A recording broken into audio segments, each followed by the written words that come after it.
요셉 기도의 성도 여러분, 안녕하십니까? 오늘은 기도에 대한 말씀 마지막 시간으로 제7일차 기도의 궁극적 목표에 대한 말씀으로 함께 말씀을 나누겠습니다. 마태복음 26장 40절과 41절의 말씀입니다. 제자들에게 오사 그 자는 것을 보시고 베드로에게 말씀하시되 너희가 나와 함께 한 시간도 이렇게 깨어 있을 수 없더냐? 시험에 들지 않게 깨어 기도하라. 마음에는 원이로되 육신이 약하도다 하시고, 예수님은 그의 제자들이 시험에 들지 않도록 깨어 있어 기도하라고 말씀하십니다. 시험에 들지 않도록이라는 말은 시험이 올 때까지 지체하는 수동적인 의미로서가 아니라 적극적인 면으로 시험에 당하지 않도록, 시험의 유혹에 들지 않도록이라는 뜻이 담겨 있습니다. 앞으로 닥칠 강력한 시험을 이기기 위해서는 더욱 강한 기도가 필요됨을 말씀하고 있습니다. 권면의 말씀 교회정은 2권 505페이지에는 특별히 목사들에게 주는 권면의 말씀을 통하여 굳센 원칙이 부족하다, 하나님의 사물을 매일 경험하고 자아 부인을 매일 실행하며 기쁜 마음으로 십자가를 지고 그리스도를 따르지 않으면 아무도 산 그리스도인이 아니다. 산 신앙인이라면 거룩한 삶에 있어서 매일 전진하게 될 것이다 라고 말씀합니다. 그리스도인 품성을 완성할 때까지 굳센 원칙이 반드시 필요됨을 말씀합니다. 그것은 매일에서의 경험과 실천입니다. 중단하지 않고 매일 실천하는 기도의 중요성을 말해주고 있습니다. 이 같은 그리스도인의 매일의 기도 경험은 우리의 품성의 완성을 위해 쓰인 것입니다. 하나님께 대한 온전한 굴복, 교회정은 2권 507페이지.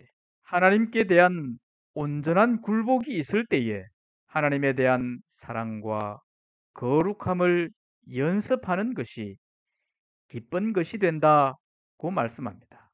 사람은, 그리고 인류는 오랜 역사 동안 하나님에 대한 굴복에 실패했습니다.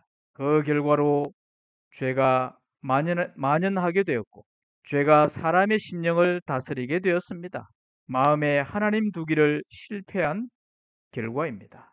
하나님께서는 또한 기록된 말씀을, 정언의 말씀을 통해 계속되는 연습을 통하여 내 적과 싸우며 자신을 굴복시키는 일에 강해질 것이며 마침내는 온전한 변화, 즉 정욕과 식욕과 의지가 완전하게 복종되는 데 이르게 될 것이다고 권면합니다.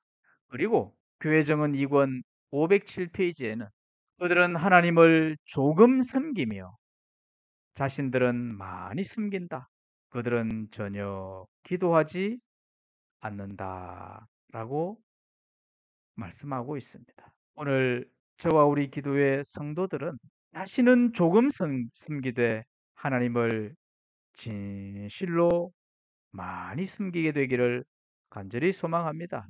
묵타의 지혜라는 이야기가 있는데 한번 잘 들어보시기를 바랍니다. 낙타는 느리고 아무거나 닥치는 대로 먹기로 소문난 동물입니다. 그런 낙타에게서 지혜를 찾는다는 것이 매우 생소하지만 사실 낙타에게서 배울 수 있는 지혜가 참 많습니다. 먹힐 염려도 없지만 먹을 것도 없는, 즉 생물이 살기에 최악의 조건만 있는 사막에서 낙타는 어떻게 생존할 수 있었을까요? 먼저 낙타의 첫 번째 생존 전략은 전공법입니다. 사막의 뜨거운 태양을 피하고자 동굴로 피하거나 등을 돌리는 다른 동물과 다르게 낙타는 태양을 마주 봅니다.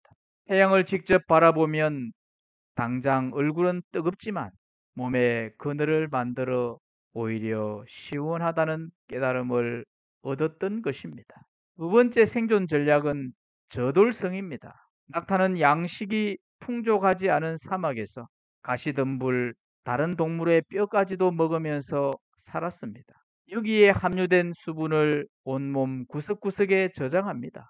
그리고 하루 최대 200리터의 물을 마실 정도로 전격 용량을 늘렸고 뿐만 아니라 수분 손실을 막기 위해 소변도 농축해서 배출한다고 합니다. 마지막 생존 전략은 진중함입니다. 냉혹한 추위와 살인적인 더위가 반복되는 사막에서 열 손실을 막기 위해 여분의 지방은 혹에 몰아 넣었으며 사막에서 함부로 달리지 않았고 쓸데없이 헐떡이지 않았으며 자신에게 달리는 능력이 있다는 걸 모른 척 했습니다. 낙타는 최대 시속 60km까지도 달릴 수 있지만 달리지 않는 것입니다. 사막에서 낙타는 죽음 대신 변화를 선택했습니다. 그 결과 낙타만의 생존 전략을 통해 지금까지도 사막의 배라 불리며 중요한 운송수단이 되어주고 있습니다.